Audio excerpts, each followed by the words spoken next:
Everybody, welcome to the studio this evening where we're going to paint this a Christmas truck, or a truck hauling a Christmas tree anyways. I've got my drawing here on a little bit of a smaller sheet of paper. It's maybe, I don't know, 7 by 9. This is Fabriano Artistico watercolor paper, and I'm going to jump right in. I'm ready to get going with this. Hope you all are having a great day and ready to do some watercolor painting, or at least watch me do some watercolor painting. And here's what I'm going to do. I'm going to start with a very light background. I think I'm going to do that in a very light cerulean blue. That's a good winter sky color, something very light.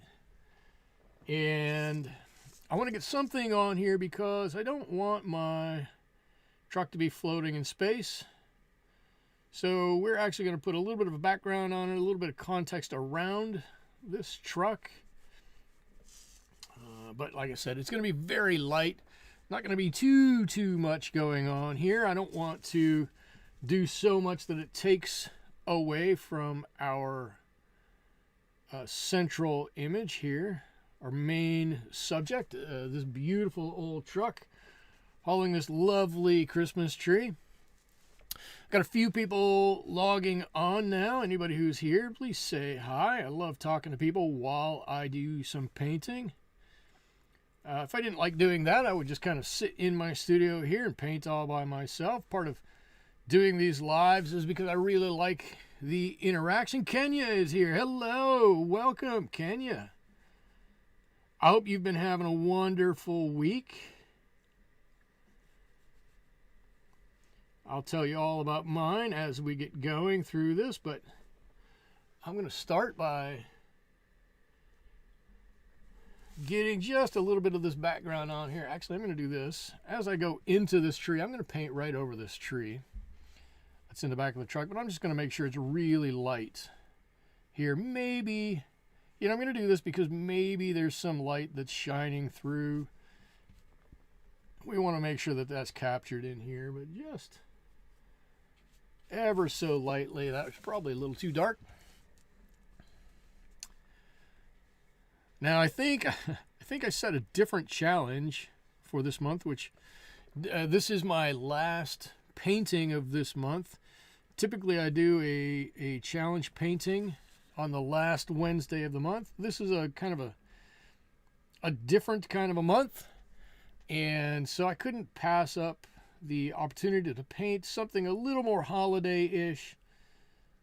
So I'm painting this instead of whatever the challenge was originally supposed to be. Now, one thing I always forget to do as I'm doing this is I've got some windows back here, and I do this on many paintings. I forget that there's windows in this truck and that they probably ought to be painted too. And yes, I do realize that actually I could probably just paint this whole area. It wouldn't matter. I do realize that the tree should be covering part of, well, I just kind of went over that there. The tree should be part of what's behind that window. We'll gloss over that a little bit. We're just going to jump into saying that it's right. We've done everything properly.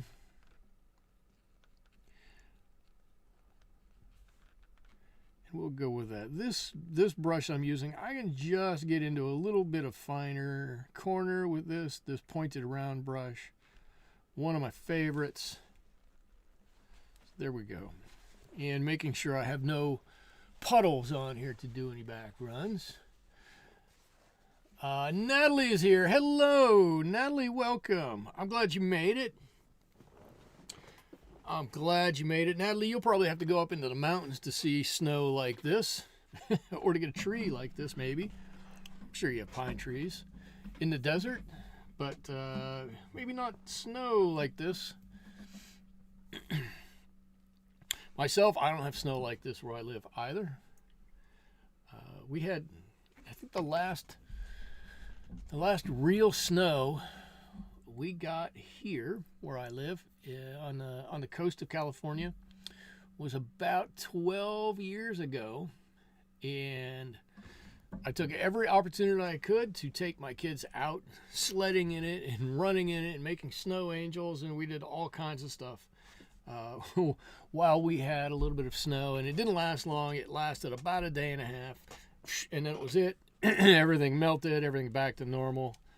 But we my wife and I drove around chasing the snow as much as we could. I think there's some over here. I think there's some over there. There were news reports talking about it. JC is here. Hello. JC says, love the vintage truck paintings. Let's hope this one turns out just as good as the other ones, maybe even better. Natalie says, we can see snow at times in the mountains nearest us.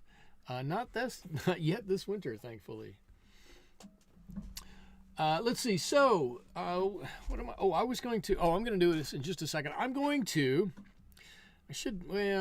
I should do a little bit while it's damp, but I think I've passed. I'm going to put a few light trees in the back here. I think what I'm going to do, since it's mostly dry and I don't want to get back in, I'll let this dry. We'll do some angled trees going back here, some nice big pine trees going back here. They'll mostly be blue.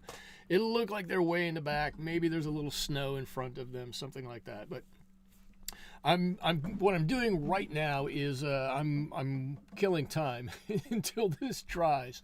We have snow on the ground still, with more coming on Friday. Yuck. Oh, Kenya, I feel for you. That's tough. Susie says, snowed here Saturday night, melted today, though. I think it is, for most areas of the country, I think it's just a little early for some of that snow to be coming through. Okay, I'm feeling this. I should be feeling it with the back of my hand, but I think around most of these areas, we're just dry enough so that if we put some red on for our truck, we're not going to run into that blue. So I've got some red on my palette from last week, and again, I'm going to be using my Pyrol red, and I think I want to mix in a few other colors in here as we go along. Maybe a little bit of ochre in here, maybe a little bit of warm yellow in here. what I want to do is, before I throw any paint on there, I should say I did this. I've got some nice shadowy areas on that truck. Here, I will show you. I've got some nice shadowy areas. They're not huge, but they're nice. Back by the tailgate, between the cab and the bed, maybe underneath the wheel wells. There's some nice dark areas in there. Underneath, on the side of the bed, underneath where the tree hangs over, there's a nice shadowy area there. So earlier, I just threw some colors together, knowing I wanted to paint my truck red. Where's something I can point with? I decided to see what would be a good color to go with that. This happens to be pyrrole red with alizarin crimson, pyrrole red with cobalt violet, pyrrole red with maroon perylene, and that's not bad. But then I did pyrrole red with cobalt blue, and I think there's got some wonderful colors in there. That's a contender. I circled that one. This one is pyrrole red with phthalo blue, and I like this, but I don't think it's quite as lively as that. Right? It seems a little bit more muted. And then this one, if I want to just go the green route, mixing green with it and really mute it down, this is pyrrole red with cobalt. I have it written there, cobalt green, and then this is pyrrole red with phthalo green. And that, I think, is a wonderfully muted color, kind of a, just a beautiful gray there. So I kind of need to make the decision. Do I want something with a little more pop on it, or do I want it to be a little bit more muted? But before I do that, I say all that, and then I'm going to change streams, and I want to see if I mix some of my gamboge here, a lovely gamboge, with some of my pyrrole red. At what level do I have to mix it just to have some interesting color? Right, so really strong pyrrole red on one side, some gamboge on the other side, and it does make some fun colors. I don't know if it's exactly what I was thinking. I think this Hansa yellow might be a little too cold. Natalie says, your son in upstate New York has had snow for weeks already. Oh, that just sounds, well, it sounds frigid. It's what it sounds like. Yeah, maybe we can do that. That seemed hotter. That seems like I don't know if this is what I want. If I want my red to have a bit of a yellow tint, I think I'm going to go with, this sounds strange, a warmer yellow color, because in the end I'm not going to get a color that's quite so crazy in your face. I don't know, did that make any sense at all?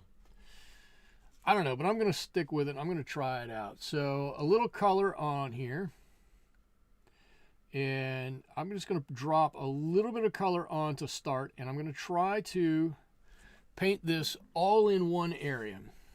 Okay, I have some lines drawn. The hood goes in this direction. It's a raised hood. There's some chrome strips here. There's a grill piece. And so I can paint around those, and if I can just keep this wet, then I can really play with it when I'm done and do with it whatever I want. So I'm going to try to do that. I'm going to try to hurry just a little bit, because I want this first layer to be light. Let's see, I guess I'm going to go right to there. I want this first layer to be light, knowing I might have to put on another color, but I think if I put a second color underneath, it'll add a lot of interest to it. So let's just see how my theory pans out. And in general, if you can add a little extra color to something, it just gives it a little more oomph and a little more pizzazz. Kenya says the cobalt blue mix was gorgeous. It was. It really was. When I put that together, I looked at it and I was like, wow, that's nice. I really like that. What red do you use? Now, okay, Natalie said, what did Natalie say? Oh, I don't use Pyrrol red very much. I might have to revisit it. Oh, yeah, what red do you use, Natalie?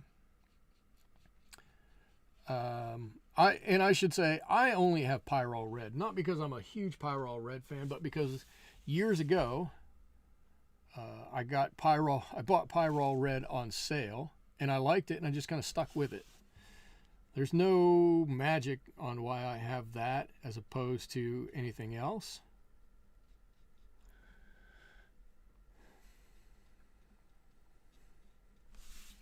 All right, and I think I'm going to have to let this... My table is slanted a little bit, so you might see these colors run down a little bit. And I think if I leave just a little bit of unpainted area in the center here, I might be able to, let's see, I might be able to get by cobalt blue. I might be able to get by with I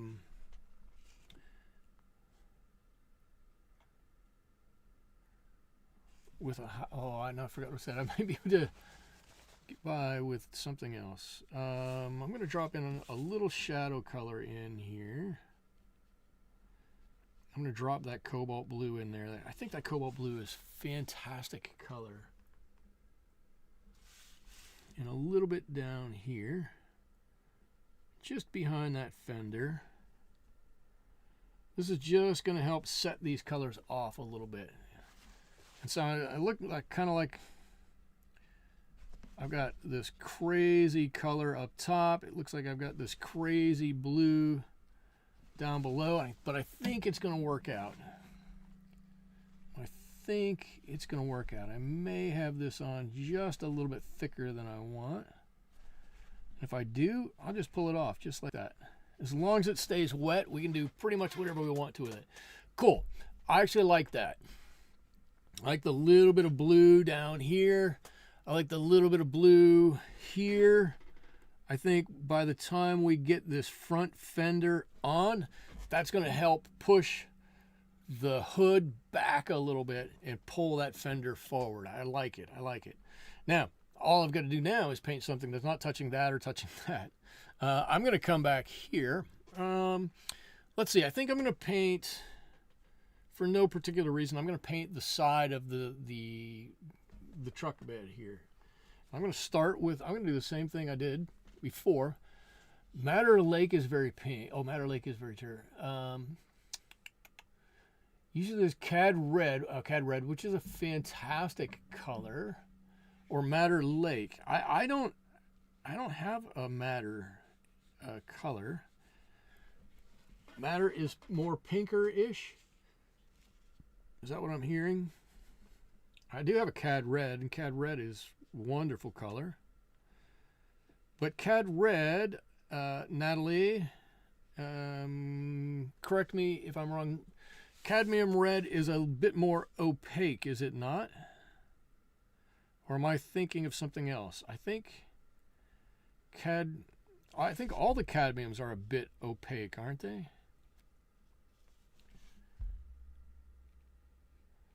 I could be wrong. Natalie's going to tell me I'm wrong. Madder Lake is very pink. That's funny. I have a million colors of paints, and I don't have any Madder.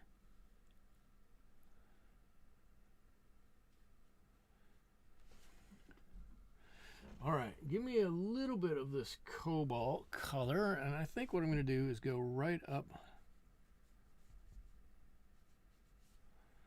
underneath that.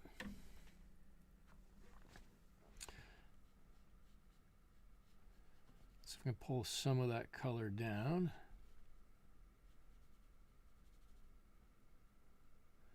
That's all right up under underneath that top rail.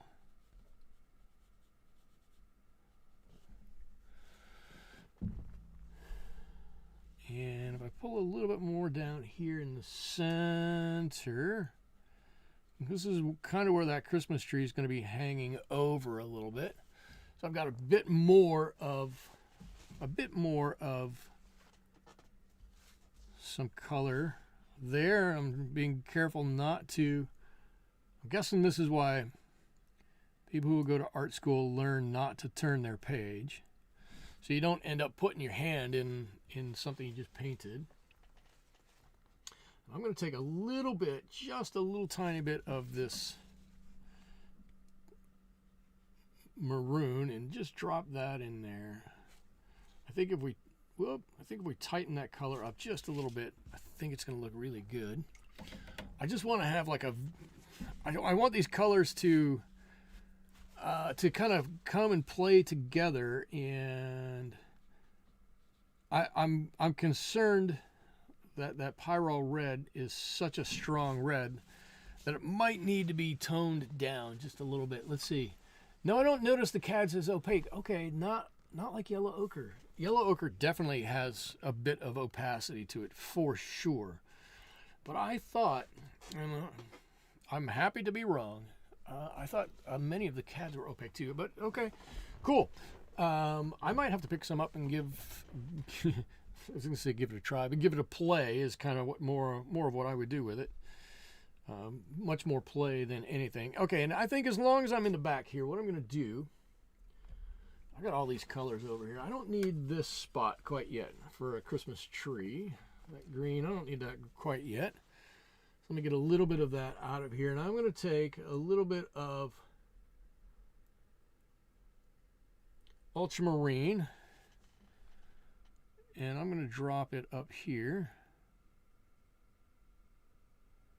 And this is going to be part of my shadow. I don't want to get all of that tire in there. I'm going to come back and put a bit more defined shadow in there, but I'm going to put some of this sepia in there to dull that down. But I want this to be a deep blue color in there, so it looks as though, you know, when you initially look at it, you're thinking deep shadow,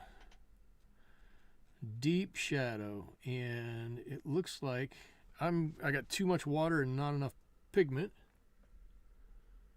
Come on, pigment, help me out here. It's a little better. I want just a bit of that blue to come through there. All right, I think that's okay. That's heavy shadow in there. Let's do the same thing. Let's do the same thing here. Might as well get it out of the way here, since we've got some of this on our brush already. This will be a little better because it's a little bigger area, a little easier to get into. All I have to do is not mess up that arch of that curve there. Let's see. The CADs are marked as opaque, Susie says, but nothing like chromium or oxide of green. Chromiums should be opaque too. Jacqueline is here. Hello, Jacqueline. Natalie says, yes, chromium green is certainly opaque. Great color too. Great color though. I watched a video one time, a guy from Jackson's Art. Is that what it is? The other art store, not Dick Blick. He was talking about Turner watercolor paints, and he was like, yeah, I don't even worry if it's opaque or transparent. He goes, if it's opaque and I want it transparent, I just add water to it. And I went, not exactly sure that's how it works, but okay. That's one way to think of it, I guess. All right, there we go. I've got another wheel well under there.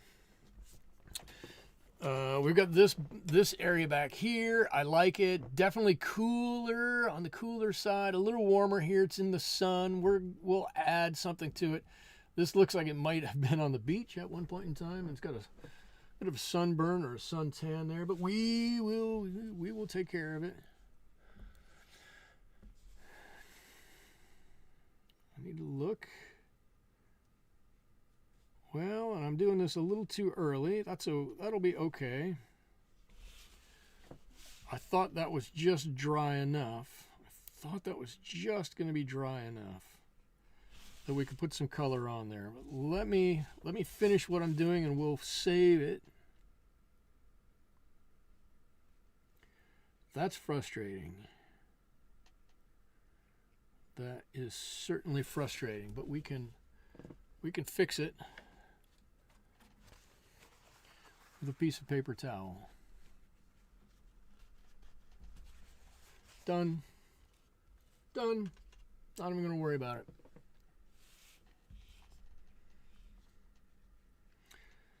This is the first layer. We're just trying to get a little bit of color on there anyway. Not going to sweat it. Oh, Natalie, your first Jerry's Artorama, that's it, promotes Turner's. Yeah, your first paints were from Jerry's. Interesting. With Turner paints from Jerry's. That's interesting. I've never used Turner paints. I know people love them. Natalie, were they that good? Were they paints you would continue to buy and use, or do you continue to buy and use them? Now we all need to know. I would imagine they're good paints. I just wonder, in relation to everything else, how good they are. All right, I'm going to paint now the roof and the back of the truck. I'm going to leave the door to do the door separately, and I am making the conscious choice to do this. Okay, when I look at a car or truck, oftentimes, especially on older vehicles, if you look at a car or truck, the hood, the doors, the truck bed, if it's a truck, the different components of those trucks will have aged slightly differently, and all the paint looks slightly different, unless it's been restored or something like that. So when I paint older vehicles, I have consciously made the effort to allow myself to put in some of these other features or other colors, or make sure that the colors don't match exactly. They can match close, but not exactly.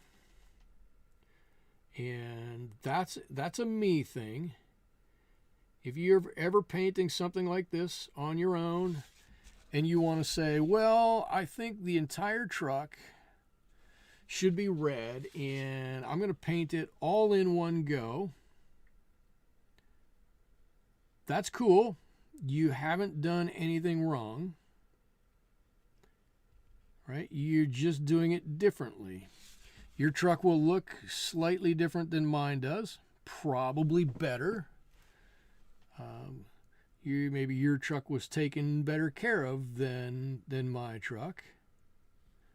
Sometimes my family doesn't take the best care of their cars, and so it's looking a little raggedy. But that's a totally acceptable thing to do if you wanted to do it that way.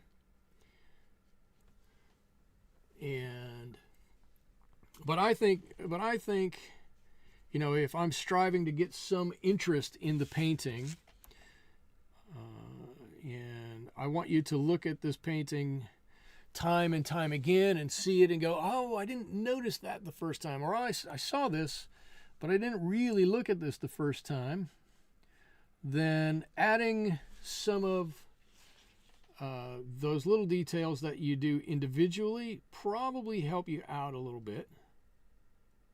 Probably add some interest that you don't get from doing it a different way. And then I'm just going to drop in some of these other colors that we're using. A little bit of that maroon on there. And again, same concept applies. Well, maybe the car has a little dent right there. You know, maybe something's going on with the paint up here. Just something to add a little bit of interest here. Natalie, I see you said something. If you think that along this side over here, maybe there's a little bit of a shadow over here. Maybe that door's been slammed and something's been slammed into it. You want to just make it a little bit different, but not really on the blue side. Well, then that's what we got that maroon for. Let's see. They were so much better than the Cotmans that I still use some of them. Okay, cool. So Cotmans are student grade. Are Turner? I thought Turner's, or maybe they make different grades. Are Turner's professional grade? My Cotmans were so chalky looking that I almost gave up on watercolors. They can, yeah, Cotmans can. A couple of the colors in Cotmans can get a bit chalky. Not as bad as some of the other chalky colors that are out there. Prima. Oh, Prima have some wonderful colors, but oh my Lord, do they get chalky.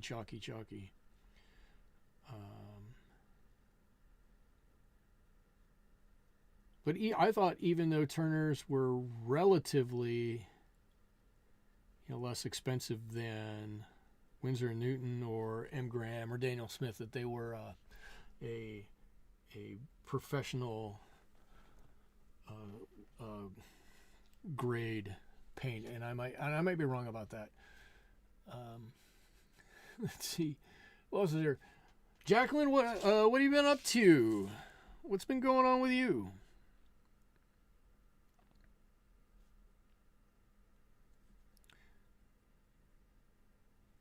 I will tell you. Oh, I will tell you. Here, I had a little adventure over the weekend. I'm happy to tell everybody about. This was kind of a fun little adventure as I'm doing some little detail work here to try to not leave too many white marks. Last year for Christmas, my wife got me I grew up calling it a deep sea fishing charter or adventure anyways. Here they just call it kind of sport fishing, but it's on a chartered fishing boat. It goes out of the bay here where I live, and I was supposed to go on this fishing trip last year. I got it for Christmas last year. Not much, still organizing your studio. Okay, all right. I'll be honest with you. I've been in my studio out here in the garage for a number of years. I'm still organizing it too. It's turned into our professional grade, but affordable. Good. Okay, perfect. I signed up to go on a half-day fishing adventure the 28th of December or some such thing, just after Christmas last year. I was gonna do it right away. And as it turned out, those were the roughest seas that we have seen along the coast here in a long time. Huge waves, 20-foot waves inside the harbor mouth, and I'm dreading it.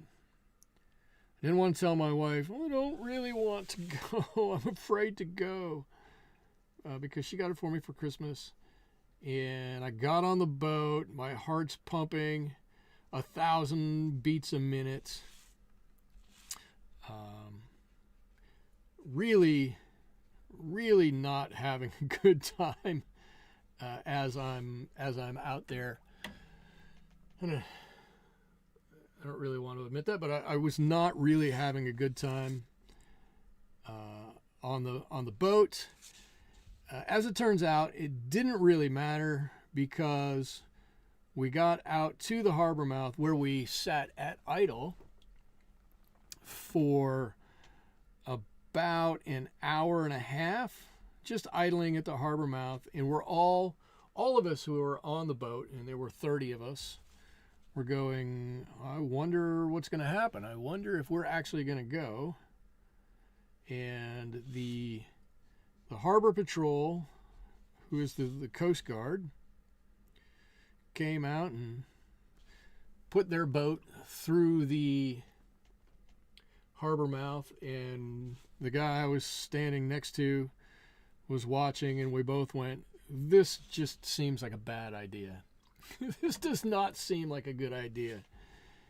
Well, it was about 10 minutes later, the captain came on the radio and said, yeah, you know what? We're not going to try to get out of the harbor. He goes, this just doesn't seem like something we want to do today. I don't want to put you guys in danger. I don't want to put the boat in danger. We're going to just go back to the dock, and we'll refund all your money, or we'll give you a new fishing trip or something like that. Cool. So went back to the, you get seasick. Sounds like a nightmare. It was a nightmare. So went back. I was supposed to be gone from 5 a.m. to noon. I was gone from 5 a.m. to about 11 by the time I didn't get my money refunded. I got a rain check for a different trip. Well, Sunday, I finally used my rain check. And as it turned out, it was a lovely day. It was about 70 degrees. There was no wind. There were no waves. I was like, this is fantastic. I went out. I caught more fish than I kept. I gave a bunch of it to other people on the boat. I threw some back in. And while I was there, I met a guy who owns and runs his own fishing tackle business. I'm like, cool.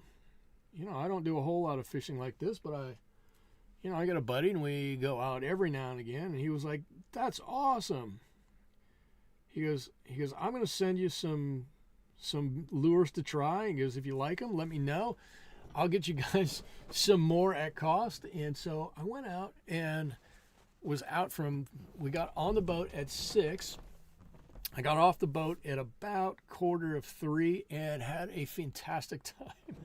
I was flabbergasted. Natalie, you get seasick too. I got to tell you, nobody on the boat got seasick. The waves were so tiny. I don't think anybody could have gotten seasick. Jacqueline says, I have a huge amount of brushes. Join the club. I've got a huge amount of brushes too. Just trying to get the sizing off them has become a nightmare. Spent the week on only 29 of, wow. Jacqueline, I'm with you. However, I just gave up on getting the sizing off. If it's not a brush I've used, I left it on. I'll take it off the first time I use it. That's what I've decided. All right, our truck is starting to look pretty good.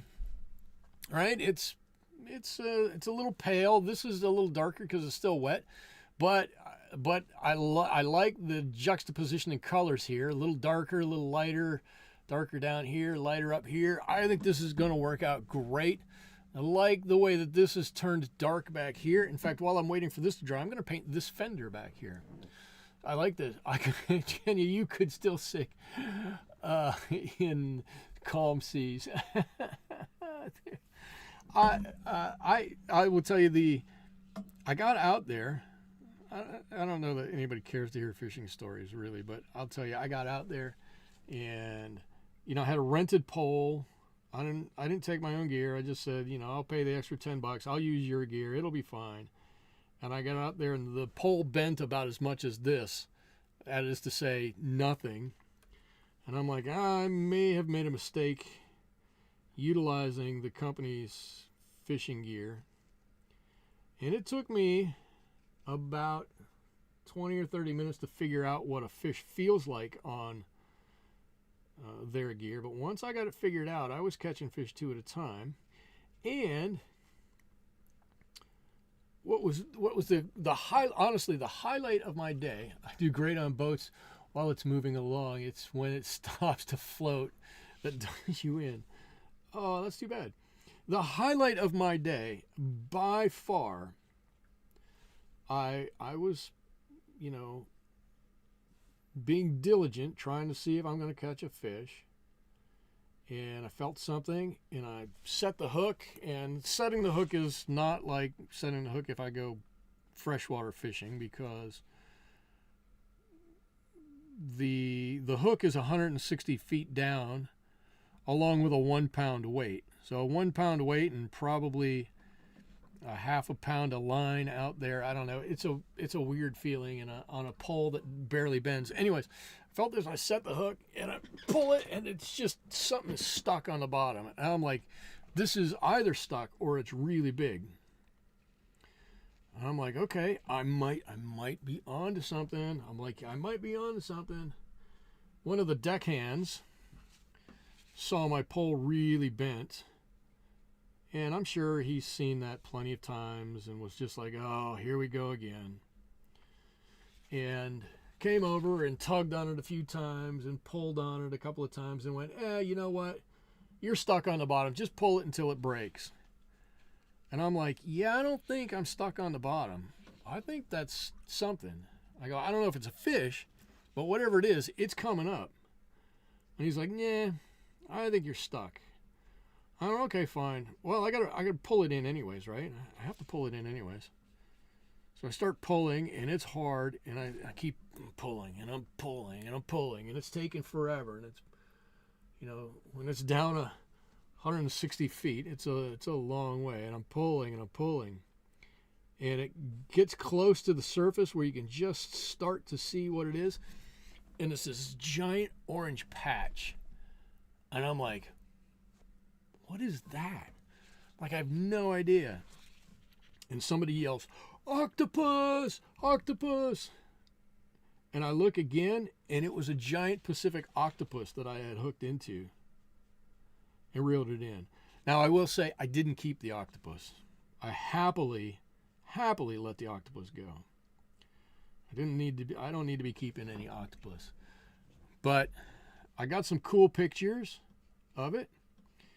And while it was at the surface anyways, it was nice enough to flare itself out like this so I could see how big it was. And it was big, and its head came up out of the water. It was unbelievably fascinating. I was tickled, and if I didn't catch anything the rest of the day after that, I'd have still been happy. So that's my story.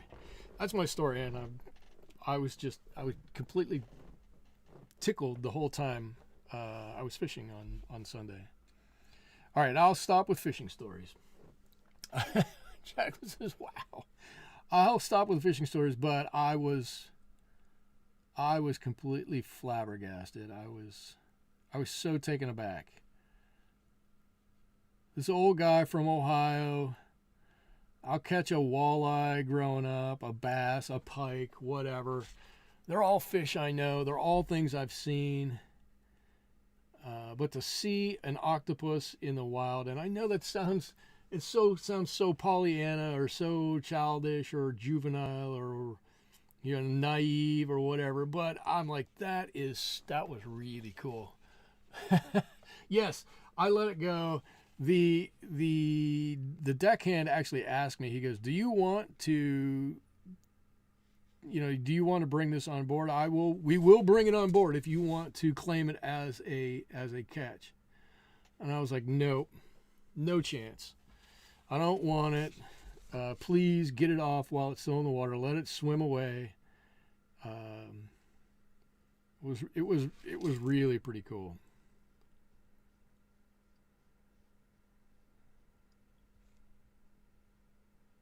So now I'm already going, and I dreaded this whole trip. I'm like, I'm not gonna like, I talked myself into, I'm not gonna like this. It's just gonna be one of those things. This is gonna be horrible. And now I'm already going, yeah, maybe I should plan another trip. I don't know. What if I can get some of my buddies to go along with me? That was kind of fun. But I wish I would have, the good and the bad thing for me was that I'm holding the pole. I can't do a whole lot. Right? That's the good thing. It was cool.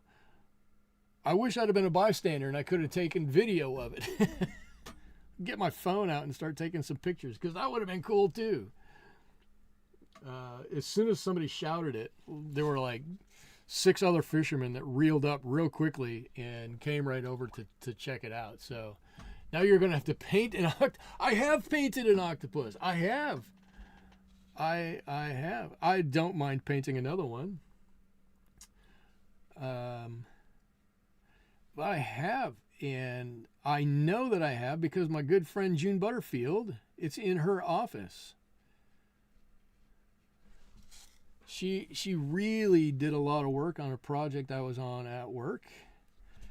And I was like, June, I would like to thank you somehow. And she's like, can I have the octopus? I love octopus. I'm like, absolutely.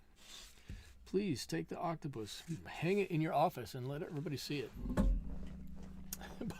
But I could do another one for sure. All right, cool. There's my door. Back fender. And so I just want to draw attention to this, right? We all get it in our mindset at some point when you're doing watercolor painting. It's red. I'm going to paint it red. And then you get it red and then you go, I'm going to try to add some color to that red. And then you've either got to do the whole thing over and add the color, or you've got to do whatever. And we do things in individual layers. There's nothing wrong with that. But if you can add some color along the way, like look at this fender, right? I want this to be red, but it's got this nice yellowy bit up here, some blue down here. I could have even been more aggressive with this one. I guess this first panel that I painted kind of was the tester. How aggressive do I want to be? But by the time I got over here, look at this. Look at the colors on that. In here, nice and dark blue. You can imagine that that's kind of tucked away in there, some shadowing on it. If we darken up the rest of the panel on the side here, it'll get even darker. To match it a little bit, it'll look better. And it's got this lighter area over here. It's got some yellow in it. It's got some real interest to it. Even if we do nothing else to it, it's got some real interest to it. Jacqueline says, I haven't gone fishing since I got married 45 years ago. Wow. Your late husband was not into fishing. Well, I'm sure you guys did things not fishing related, but what I mean is, I'm sure you guys did things together that you would have done while you were fishing, but better that you did them together. Like my wife has no interest in fishing, but I'd rather do other things with her than fish. Because she doesn't fish. So I'm happy to do other things with her. All right, now you may have noticed that I haven't touched the tree yet. I don't know if you picked up on that. But what I want to do is instead of paint the tree and then have to come back and paint around limbs or something like that, I'm hoping I can paint the tree over top, right? I can use cobalt green for some of that tree. It's pretty, it's a bit opaque. I think it'll work. If it doesn't, well,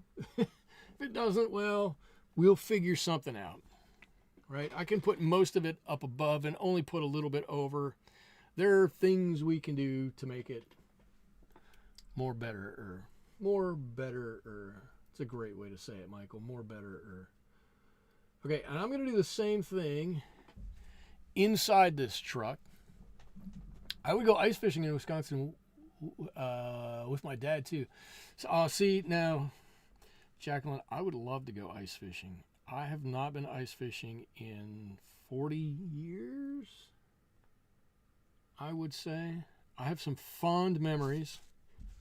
Also some not so fond memories of ice fishing. But I would be willing to make some new memories with ice fishing.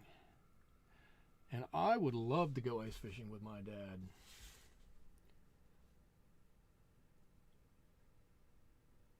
In fact, I'm going to tell everybody that's what I want for Christmas.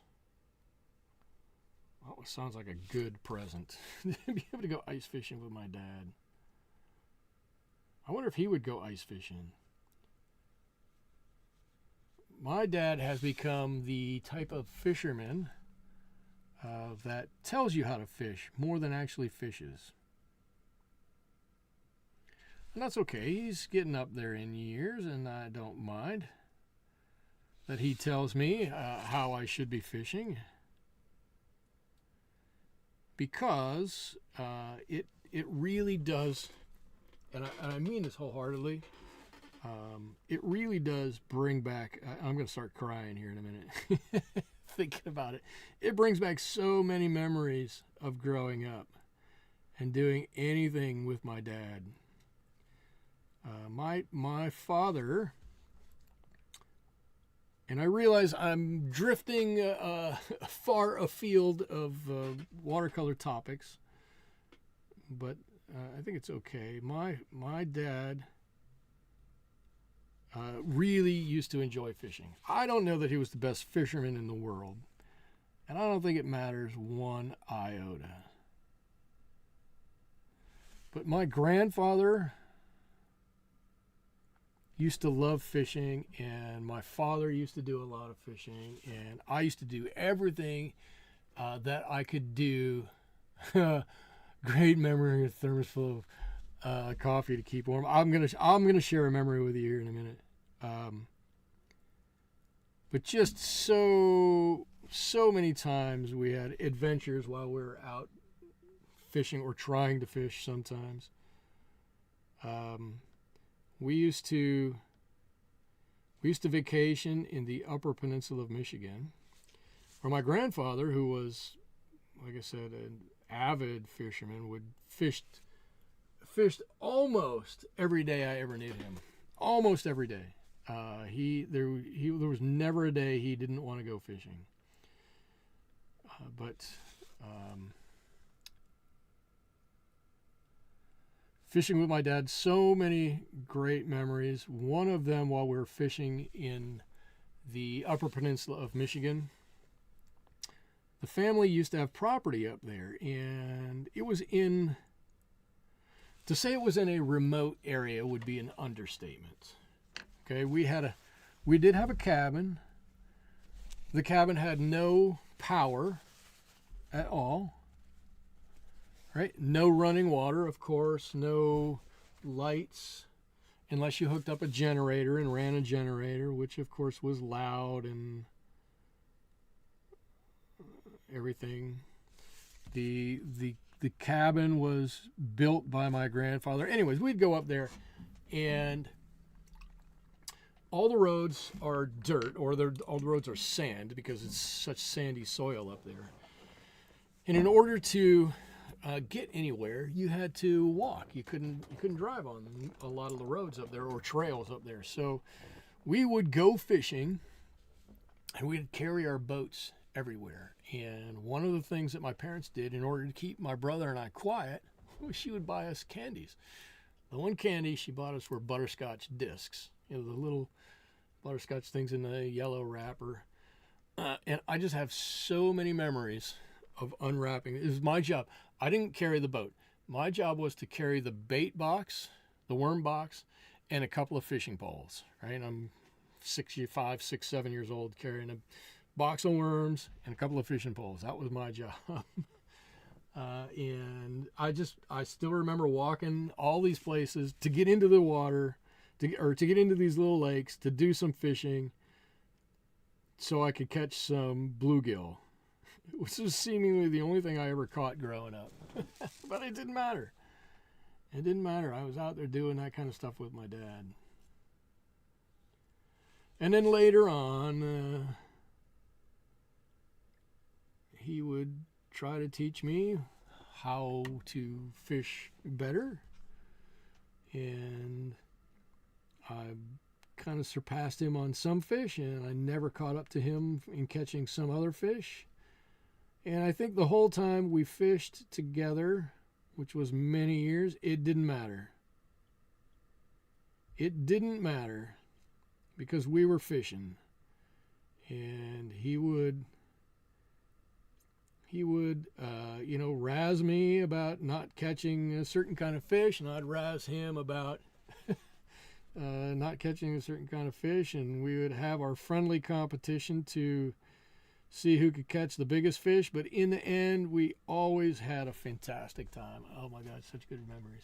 Jacqueline, your job was to get night crawlers.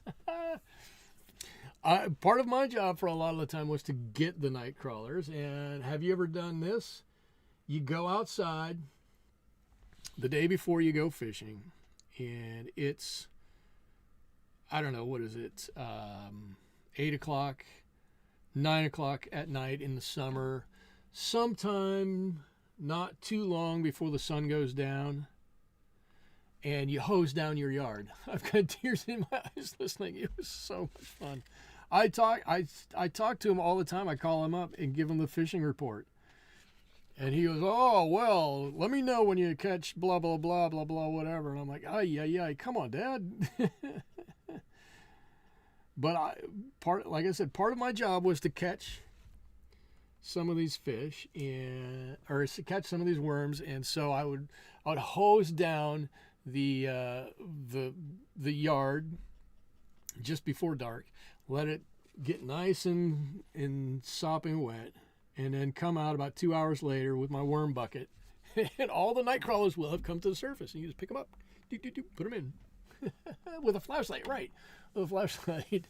So much fun. Oh my gosh, so fun. And then all the calamities we had while we were fishing were just ridiculous, right? We were fishing one time and our boat sunk. The boat sunk. Like, how does a boat sink? Well, we were salmon fishing in Lake Huron, and we stopped for lunch, which is all well and good, right? We stopped for lunch, but when we stopped, we just pulled the boat in, straight in to the shore, and pulled it up on shore. Cool. And you leave it there. You go get some lunch at the campground, and you come back. Awesome. We're done. Let's go back out. So we tried to push the boat back out, and a couple of big waves right over the back of the boat sunk the whole thing. Done with fishing. I'm like, what? I'm like, how does this happen to us? I don't know. Only us. Only us. Okay. Okay. I'm telling stories and I'm not painting fast enough. We got a bit to go here. So I'm gonna try to speed up a little bit, not too much.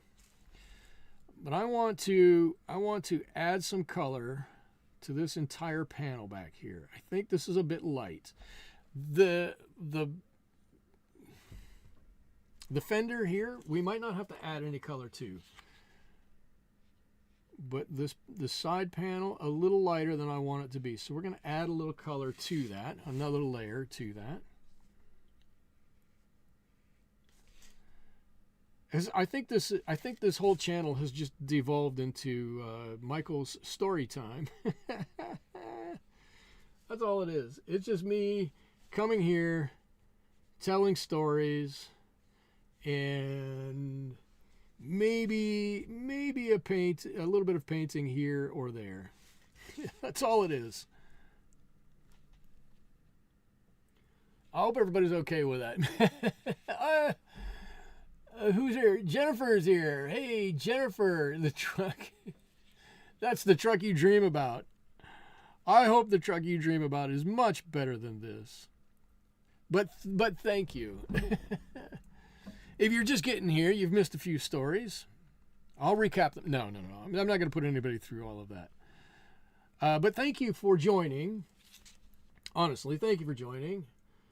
If you've got any questions, throw them out. I love answering questions. I love, part of why I do this is because I enjoy talking while I'm doing this. And if I didn't want to talk while I'm doing this, and I do this on the weekends, is I would just sit in my studio and paint by myself. Sometimes with a podcast on, sometimes just by myself. Always, it's not as much fun as this. let's see.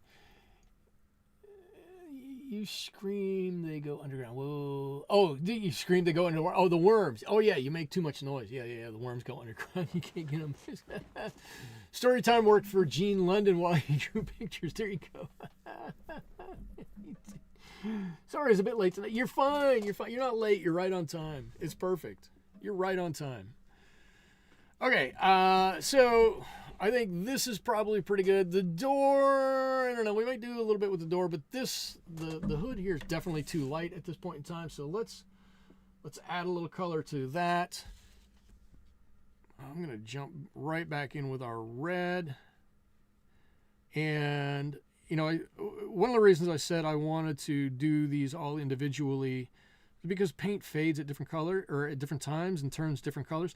Another reason is this is a great opportunity to make sure you have some tide lines, right? The perfect place for some tide lines between these panels. So between the hood and the fender, between the hood and the grill, between the fender and the door, perfect place for some tide lines, in my opinion.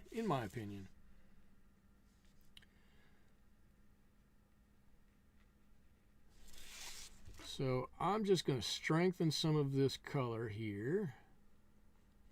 Take me but a moment to do this. And once it's all wet, then I'm going to start to add some blue, or I'm going to add some yellow, or maybe a little bit of that maroon in there. And it's all going to turn out really nicely. It's all going to turn out really nicely. And then maybe we'll think about painting that Christmas tree in the back of this whole thing. I don't know.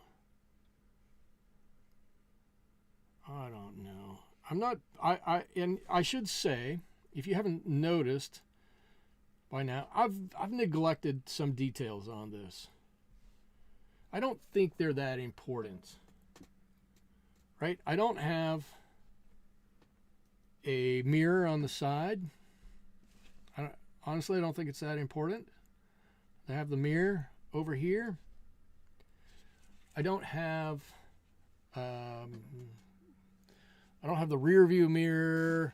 The door handle is there. You know, I don't have any writing on some of these places, and I'm not worried about it. I want to get the image in here. I want to make sure the image is what I want to see. And this is one of those times when watercolorists go, you need to simplify things. This is how I'm simplifying it, by getting rid of some of those little details that, especially on a painting this size, right? It's 9 by 6, 9 by 7, something like that's not very big. Would be very difficult to get in here anyways. So I'm just not gonna paint it. I'm gonna do a bit to simplify that. If I leave a little bit of a lighter spot here, there should make it look like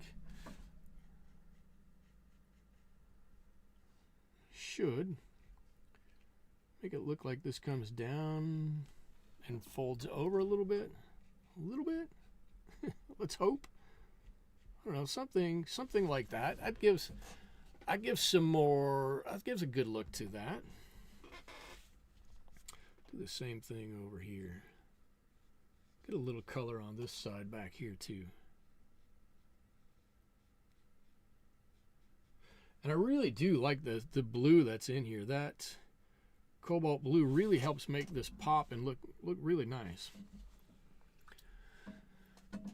Okay, lost the mirror in the woods. Lost the mirror in the woods cutting down a tree. Absolutely. It's even rusty trucks are expensive these days. That's true. Need some rust, then it's a trust. We're gonna do some rusty trucks. I want to do some rusty trucks this year. We'll do some rusty trucks. Okay, what I want to do is I can work around the rest of this. I want to rough in my pine tree at this point. So what I'm going to do, I'm going to get a little bit of cobalt green, a little bit of phthalo green, and I'm going to mix in, I better mix in some gamboge. I don't want it to be too bright. Good, good, good. All right, so we've got a nice color of green, and are we going to hit anything that's still wet? I don't think so. So what I'm hoping to do is paint a green mass. How am I going to do this? What I'm hoping to do is paint a giant green mass. That almost dripped right off of. And I don't want to get too specific about it, but I want to have some lighter areas. I want to have some darker areas in here. And we're just going to, I'm going to say we're going to wing it, but we're going to wing it with some knowledge that this tree is going to end up looking really nice. And I'm not necessarily painting every branch that is going to be here, but we're going to see many of the branches. If you squint a little bit, you'll probably see lots of the branches. And that color's gotten a little too thick. So this is where I have to draw upon my impressionist skills here to paint a nice tree. Let's see. This tree can come out here. Blah, blah, blah. Yada, yada, yada. And what I want to do is mix in some of these darker colors down here. Right? Let me get some of this dark in. Down here. Now I want to be able to look at this tree when I do some of this. Right, there's some darks in here. There's some darks up there.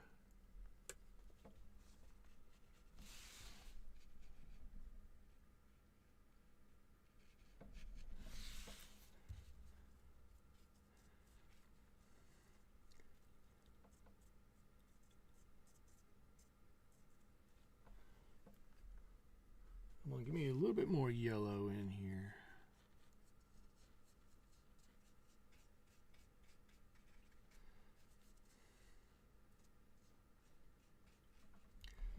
Now this is where, if I'm being careful, I can just come over the back side of this. And if I'm being honest, I could probably just come over the front in a couple of places, just to break that edge up. Darker down here. It's got to be darker down here. Almost straight.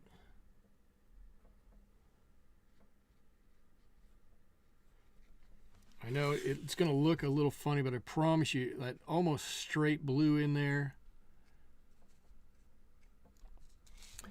it's going to make it look good. Actually, that doesn't look too bad at all, I don't think. It looks like a tree. It looks like... We did it! It looks like a tree. Look at that. Will you be adding the bokeh effects? What bokeh effects? I don't know. Oh, no. You're doing a pun. It's tremendous.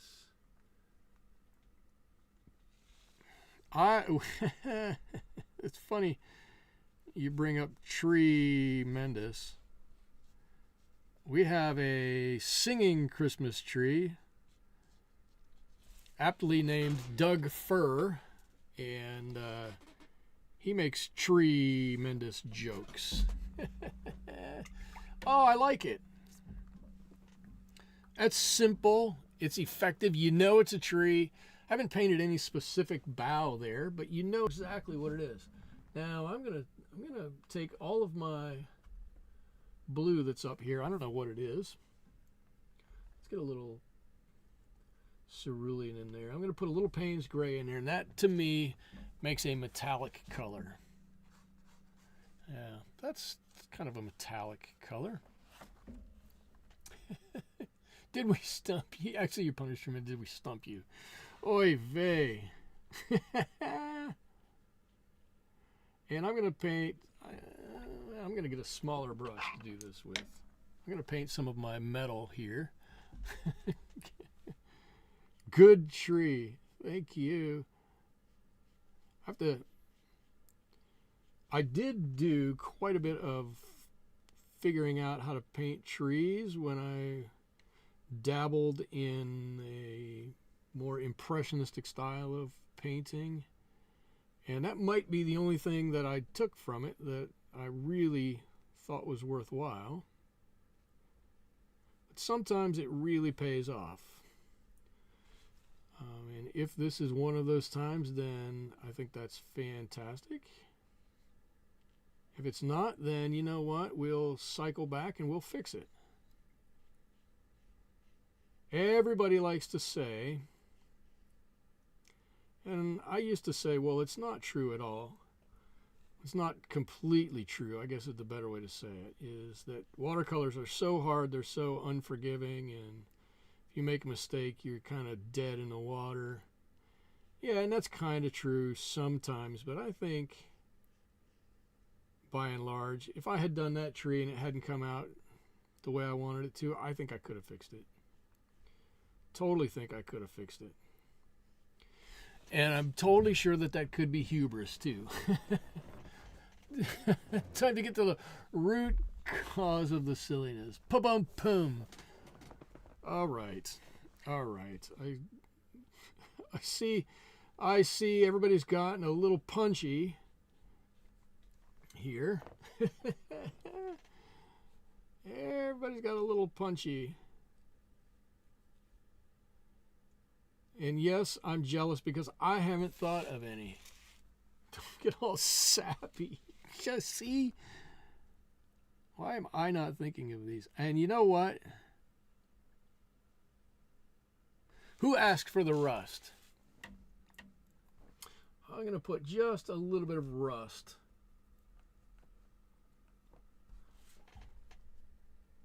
along our bumper down here. A little rust here and a little rust there.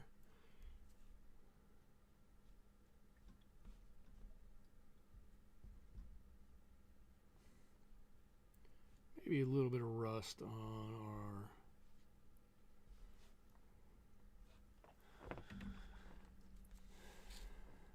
and there's one thing I do have to do, which is,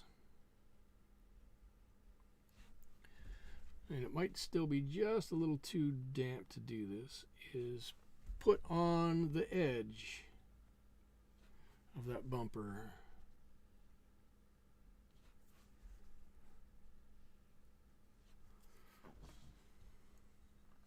All right, I'm not gonna monkey with it anymore.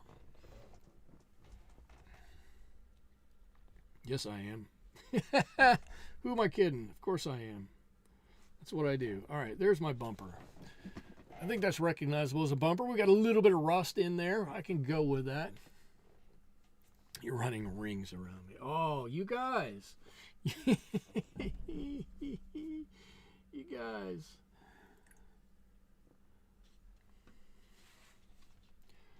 It reminds me, I almost said it. It reminds me of, I think it was Leslie Nielsen. Could have been any one of a number of comedians. When something like that would go on, everybody's laughing. He'd go, don't, stop, don't, stop. No, I mean it, don't stop. At least he's outstanding in his field. Yes, bub. I can't do it. I don't. You guys have beaten me to all of these. I don't know. I can't think of any. My brain is mush after a week's worth of work. You guys make the jokes. I'm going to paint a tire.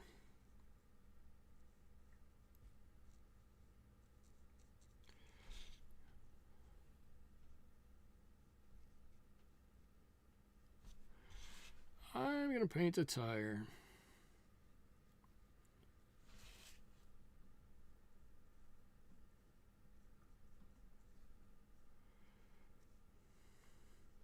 So I have some plans on what I want to do in the new year, but I want to ask you all what you guys might like to see in the coming year. Do you all want to see me do more of this type of things? More of this type of thing? Do you guys want to see me do more things like that Lizard Santa Claus, which I think was hysterical, or more mashups, or more, things like that? Do you want to see me do more impressionistic things? Do you want to see me try to get really loose? I know Liza at one point said she wanted me to see if I could do a painting with some of the brushes I had never used before, or with some of the paints I don't normally use. Could be fun. I'm not opposed to it. What I'm looking for really is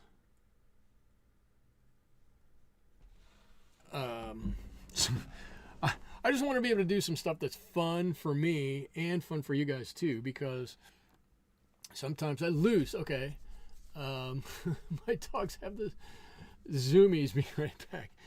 Because sometimes if I'm going to paint something that I think is fun, like that lizard Santa Claus, or a cow wearing a jean jacket, or, a catfish vacuum cleaner hybrid, I think those are hysterically funny things to paint, but I don't know that anybody wants to watch me paint that. Time to get the soft quill brushes out. I've got some right here. Here's another one. Here's another one. Here's another one. I've got lots, and I love those brushes.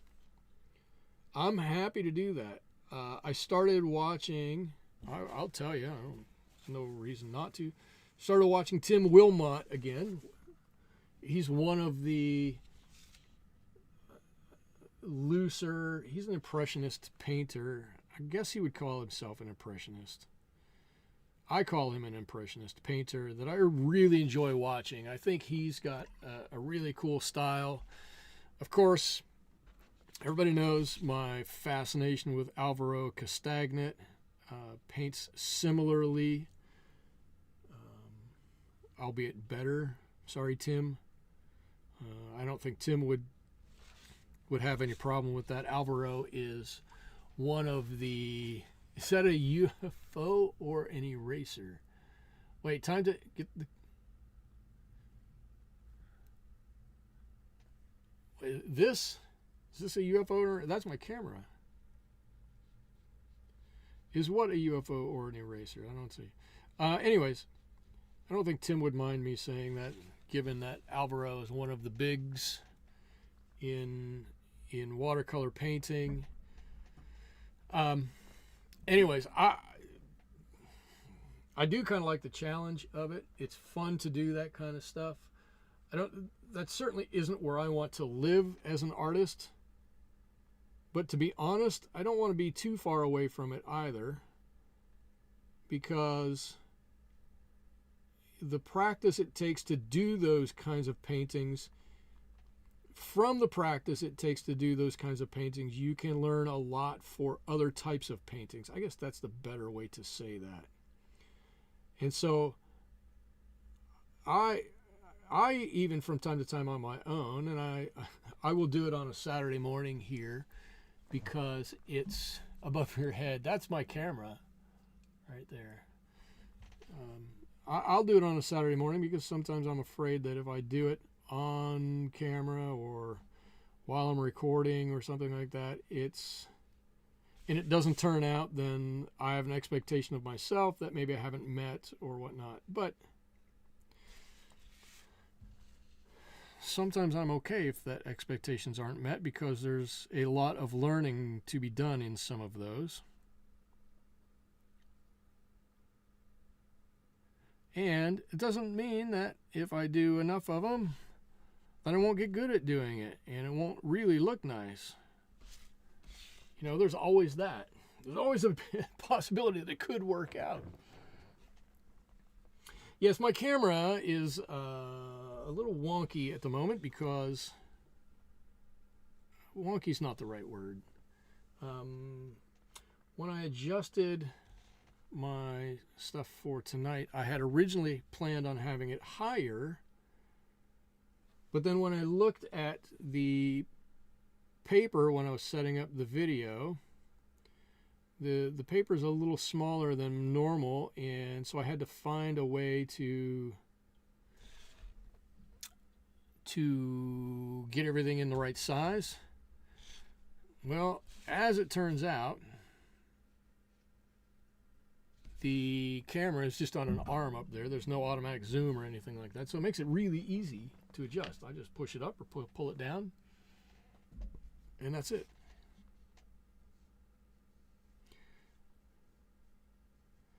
All right, we're actually, well, I said I don't like to do this, and I'm going to do this. Paint this whole thing red. We're actually closing in on this one. We're getting close. We're not completely there yet, but we're a lot closer than we were a little while ago. How much time were? Oh, an hour and 22. That's not so bad. An hour and 22. That's not bad at all.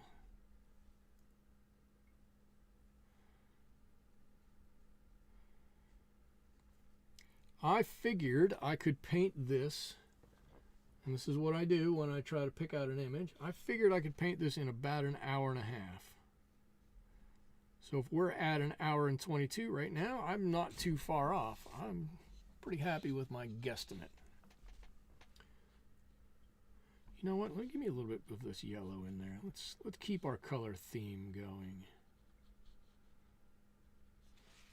So what else? Susie said, I heard the iPhone 17 Pro Plus has an amazing zoom on its camera. It probably does. Like all the Apple products, it's probably unbelievable. Let's see, I think I'm done with my tree. Without doing too much to that tree, I think I like that tree. I don't want to, it's got a nice looseness to it. It may not be the best juxtaposition of the starkness of our truck here, but that's okay. All right, I'm going to try very lightly to paint in some trees back here.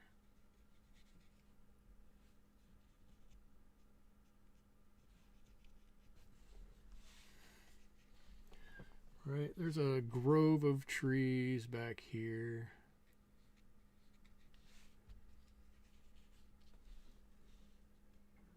What was the cerulean?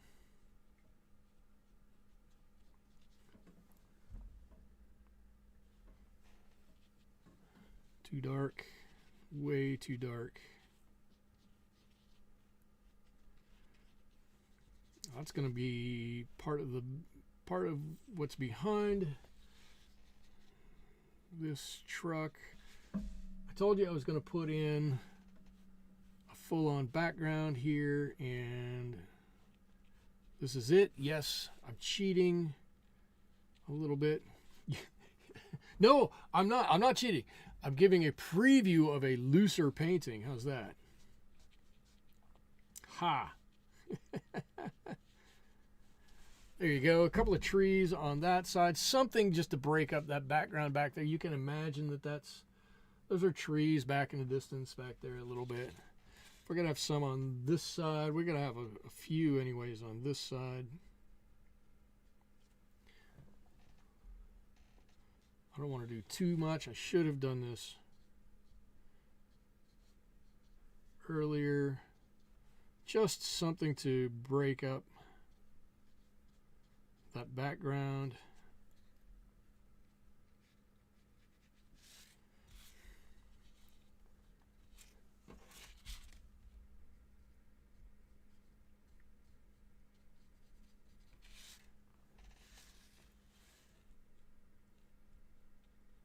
Maybe there's a tree there or something. I don't know, something like that.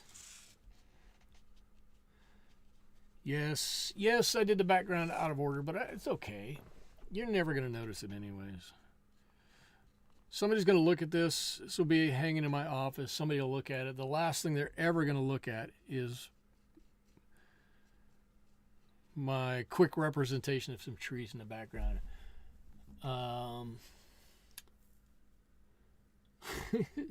Natalie says, you keep requesting that phones go smaller again. Look, here's mine. Look, mine's tiny. I got a little tiny phone. A young man tried to sell me an iPhone. I told him I didn't want to buy a phone that would cause me a heart attack if I lost or broke it. That's true. That's true. They cost so much. They're great phones, but they're too expensive. Nobody's willing to take them anywhere because if you ever lost it, you can't afford to replace it. It's kind of true. All right, we've got some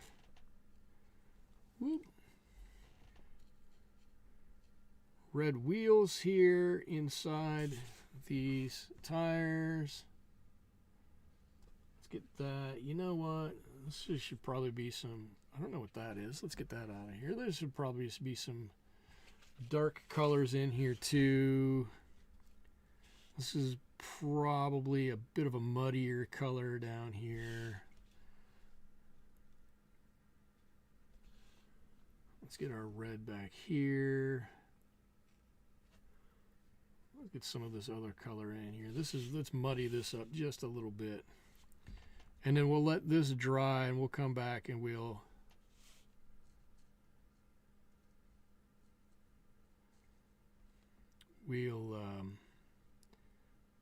put in a couple of lines for those wheels in there, and you'll never notice that it wasn't perfect to begin with. Okay, my door. I want to do a little something with my door here. It's got this line on it. I want to accentuate that line. That side and this side. And I'm just going to do that by doing a graduated wash.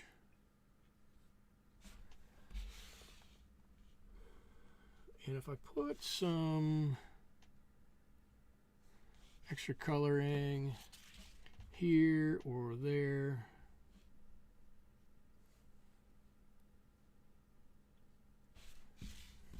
I don't think anybody would mind. I'll tell you what I do need to do. I do need a little bit of blue here to deepen this color just a little bit. We're so close. Honestly, we're so close, and I think it's starting to look good. It's starting to look good. Another hour or two and this will look good. Here's a license plate and a bit of a bumper sticking out here, and I didn't realize that was still wet. We've got some lights to paint. Some lights. What color are lights? Is anything here still wet? I hope not. All these things right at the end. The little detail, the little tiny details. But hopefully, this is still wet over there too. Stop, Michael, stop painting on places that are still wet.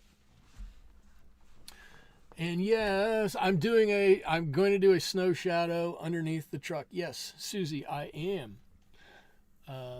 Let's see. See you all later, Husky and loud. Okay, Jennifer, thank you for joining. Go take care of your dogs. Merry Christmas to you.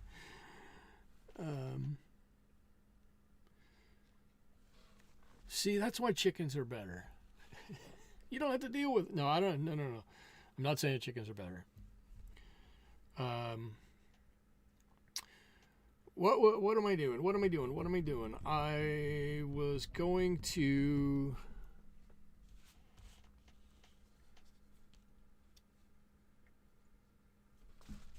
paint on my door handle, but everything that I want to paint is still wet.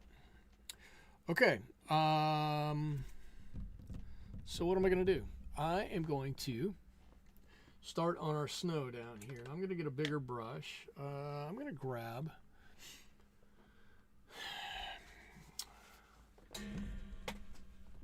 I'm knocking everything down. I'm going to grab a quill brush, a mop brush here. This was cerulean. I'm going to put a little bit of cobalt in with our cerulean here. Because I want this to be a slightly different color than the background color.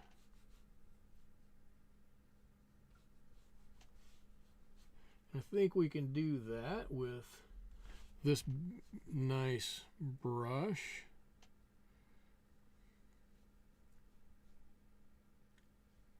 We got a little work to do here, I see. A little on the wheels, but we're going to get there.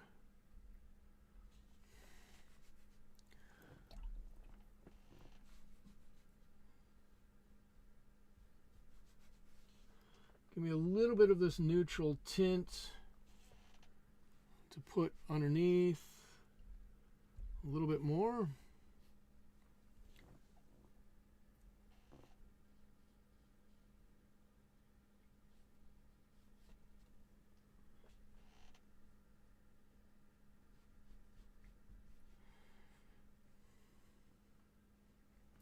Get a little more water off of that. A little more neutral tint onto this.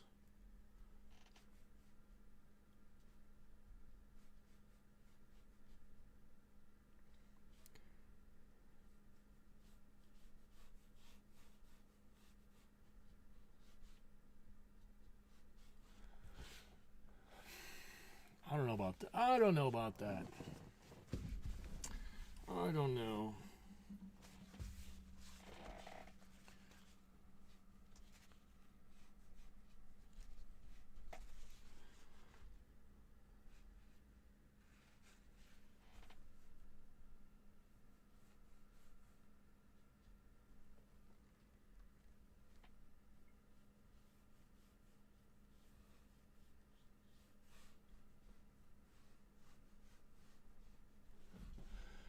Maybe if I do something like that, might just be able to get away with it. Susie, what do you think? Am I kind of getting away with it, or am I cheating too much? I don't think it's too bad. I don't know if it's what I would plan, but I don't think it's too bad.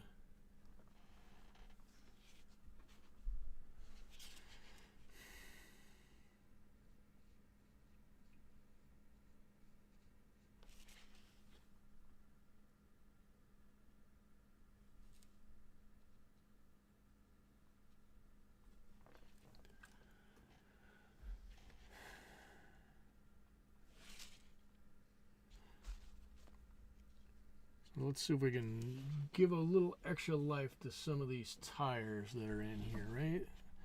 Up underneath here, it's really dark. Really dark up here. We'll have this mix of blue plus this sepia, right? And this can be really dark under there too. And then where it kind of pokes out, we can have it be a little bit lighter. Whew. So now the rest of the truck, I'm totally fine with. I'm like, yeah, no big deal. This part of the truck, these last few details, oftentimes I'm just praying I don't screw anything up.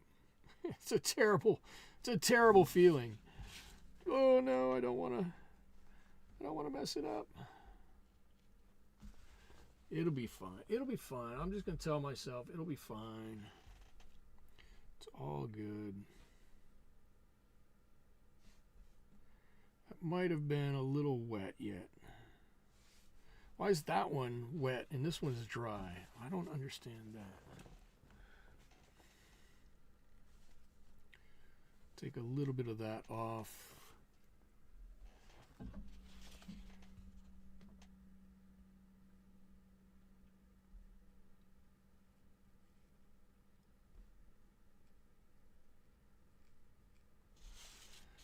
There's our wheel back there. What do we have yet?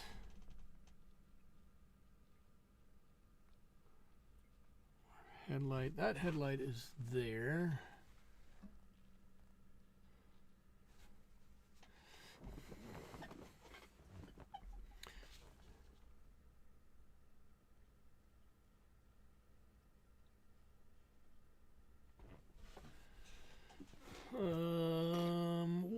What else am I?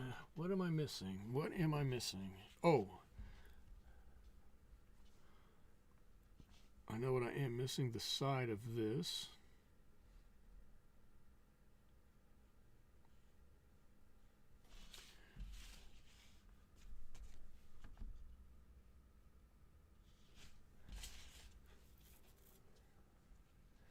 And I want to make this a bit cleaner.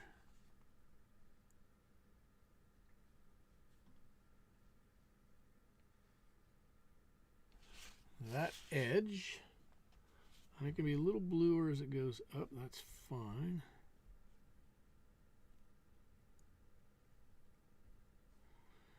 There you go. That makes that little step stand out. I like that. I'm totally fine with that. I'm going to allow this dark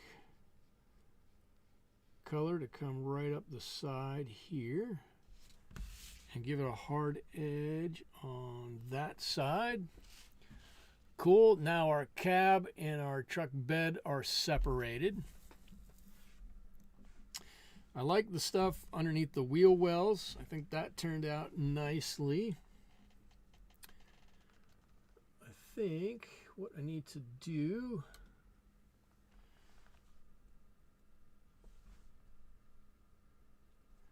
is add a little extra color to my lights. Steering wheel. Steering wheel. The steering wheel is white. Okay, so the steering wheel doesn't need to be white. Let's paint the steering wheel. We've got it here. I've got to make the steering wheel a little darker, but not as dark as the things around it. There's just a little color on that steering wheel. A little color on the steering wheel right there. I don't know what else we need to do.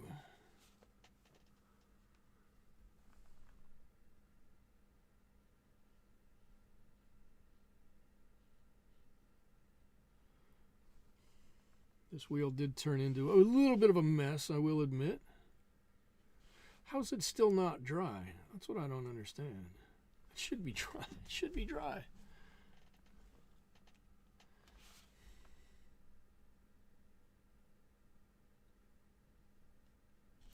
Handle. All right, it doesn't look too bad.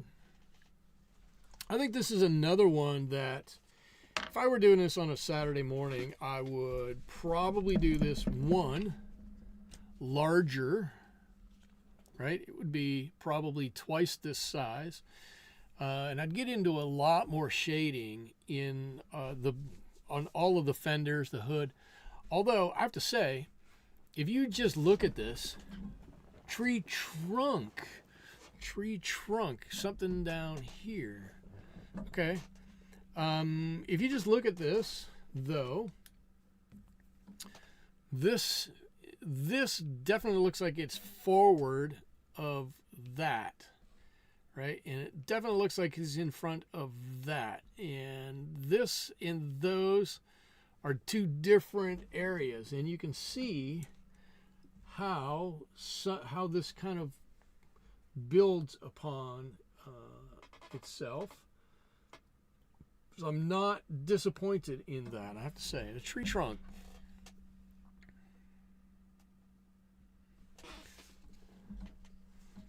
So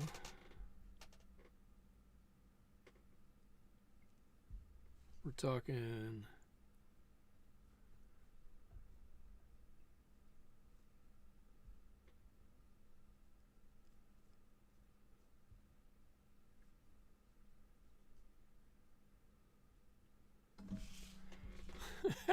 tree trunk. The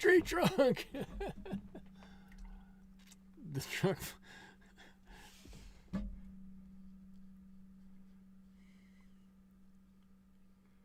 Let's see if I bow it out that way a little bit.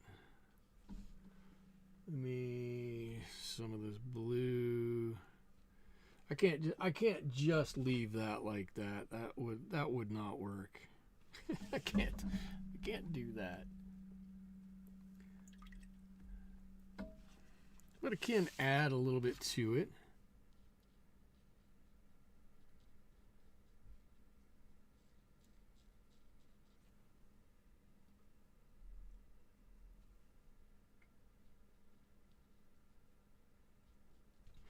There you go. There's a tree trunk. I don't know if that's what it is supposed to look like, but that's it. A tree trunk.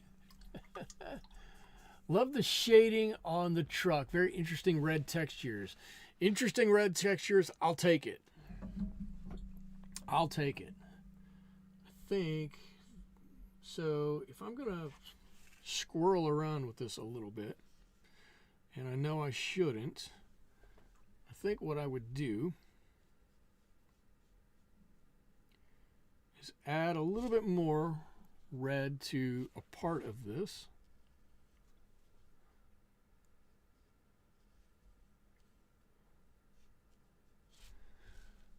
A little bit up there, and probably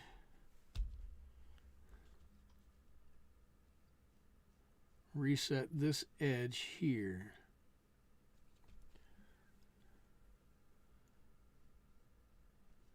Just let that seat in there a little bit more. And a little line there, something like that. I don't know, something like that. I don't want to do too much with it, because if I start to do too much with it, then it's going to get all different in a second. But this is another one, right? This is one I would do it bigger. I'd probably double the size of this.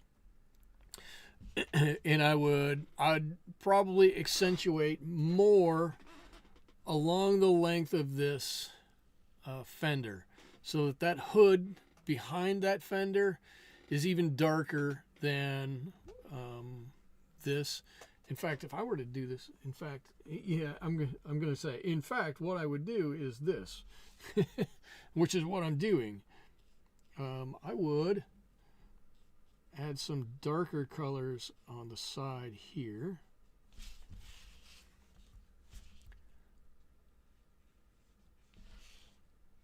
All along this side, up to about that height. Let this all go around there. Oh, I have some blinkers I didn't paint on there. And then make sure that that doesn't go all the way up to the top. And that might not even be dark enough. Right, give me just a touch of this blue. Would probably still darken this up even some more through here. And then and then your eye knows that that's kind of in shadow a little bit here, right? There we go. And is the shadow exactly right? No, it's not, and that doesn't matter. It doesn't. In all reality, it doesn't matter one iota. Yeah. So now you've got a little darker area here and a little lighter area there. I might even, if you wanted to make sure that the user knew there was a bend here, you might pull a little bit of that color out. And now you've got even more interest in this, right? More lights, more darks, more lights, more darks. So, I don't know, something like that.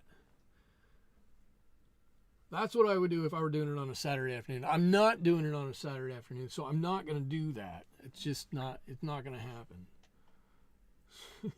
Even though I just did it. I'm not going to do that. And I don't think, right, probably you can do the same thing on this side of the fender back here too. I don't know that you need it really. Because you've got enough other stuff going on back here that your eye doesn't pull into that quite so much. And now I can tell you, I just developed a bit of a tide line, which is going to make me nuts. And I don't want that. How about, Mr. Tide Line, if you go away? There you go. All right. So that's what I'm going to do. Would you consider gouache or bleed off white for snow? I would do gouache. In fact, for this, I considered it. I always have my gouache here. And if I were to put snow on, and I'm not going to, but yeah, I'd put it on the top of the fenders, put some on the top here, and I put a little bit on the top of the hood. I don't know if I would do as much snow as is in there, as is on that image. If I were going to do that much snow, what I would probably do is block off that space prior to painting so that I didn't paint into that, right? That's actually a lot of white. It's probably a third of that truck is white in that reference photo. And I just didn't want to do that much white. So I didn't. So I just said I'm not going to do it. But if you were going to do it, my personal opinion would be I would do a little bit of white for snow here and there. If you're doing a little bit of snow, but if you're going to do a lot of snow, I would block it off prior to painting it in. Yeah. And I'm going to put just, I want everybody to know that there's a bend in this bumper. So I'm going to put a little extra color on here. Just bear with me very quickly. Very quickly.